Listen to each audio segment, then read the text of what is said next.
इस सामाजिक गीत हो का हो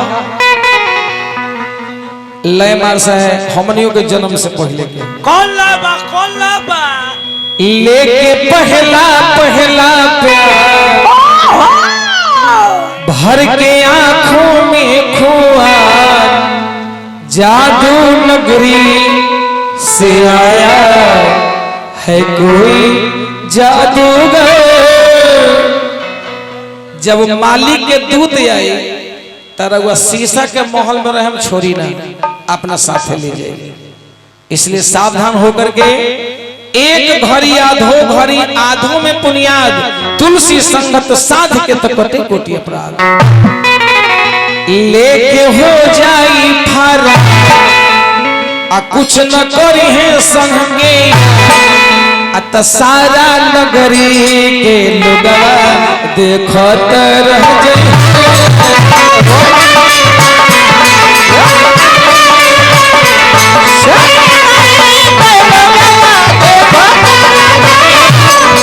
हो जाए खाया कुछ न करी है कौनो यार सारा नगरी के लोग देखत रह जाए।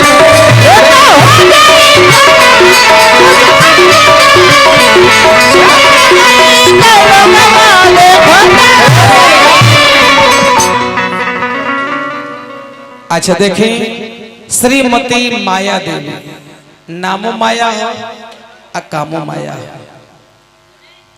नामो माया हो अकामो माया हो आ नामो नाया हो। हमर मनोज भाई के मेहरारू एंड फैमिली एंड स्त्री उर्फ मेहरारू के तरफ से बहुत बहुत रुपया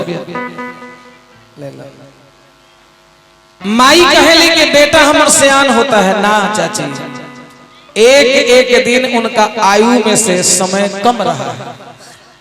लोग कहला कि ट्रेन छूट गया, ट्रेन नहीं छूटता है ना हम छूट जाते हैं। हाँ जी लोग कहते हैं फलानमा के फलना हो गया राम जी के कृपा नहीं हुआ, गलती तो हम स्वयं करते हैं। ट्रेन चलता लाइन के बीचे बीच दुगो ईयरफोन कान में लगा लेते हैं, मोबाइल देखते हैं, मोबाइल में फिल्म देखते हैं, एने से पैर एने से पैर। अब ट्रेन के हॉर्न बजता उस पर ध्यान नहीं देते। अब तो उन्हें से आई एक बार सीधा ले ली जाए। उस समय बोले कि भगवान नहीं बचाए, नहीं नहीं बाबू लेके हो जाई फरार काम करी है न कोनो यार सारी नगरी के लोग देखत रह जाए कि भागे न पाइबू गोरी शीश महल से पनिया न पीबू गोरी चापाकल से शीश महल से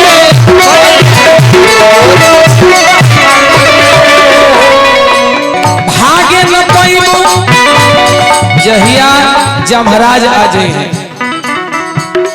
बउआ बेटा बचपन आई चाची तो छोड़ के चल जाए, बचपन आई तो छोड़ दी, जवानी आई तो छोड़ दी, लेकिन बुढ़ारी आई तो छोड़ी ना उ ले ही जाए। कामर सा गलती बचपन खेल में खोया, जवानी नींद भर सोया, बुढ़ापा देख कर रोया। सजन रे झूठ मत बोलो प्रभु के पास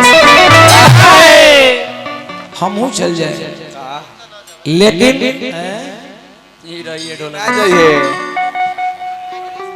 शंकर सिंह मर जाएगा लेकिन शंकर जी का कीर्ति की हुआ नहीं मरेगा। लेकिन गौबते गौबते हे मंच पर का हो जाए